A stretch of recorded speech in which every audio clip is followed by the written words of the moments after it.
asiyejibu. Unapewa hirizi, unaiweka mfukoni, unaambiwa kwamba ni ulinzi, lakini unapewa masharti ya kuilinda tena hirizi.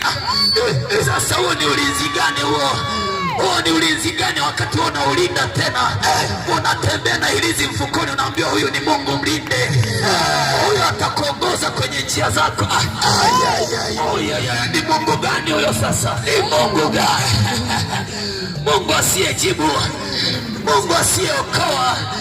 Unatembea na hirizi mfukoni, mganga anakwambia hii hirizi ndugu yangu itakulinda, hii hirizi itakuvusha, lakini huyo mganga anakwambia ilinde mwanangu hii hirizi.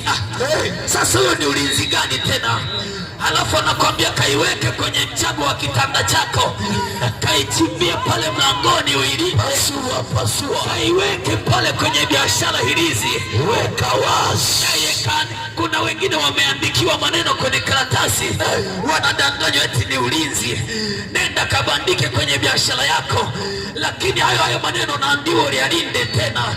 Hilo ni karatasi, ulilinde tena, ulifiche vizuri ili watu wasilione. Ni Mungu gani huyo wewe?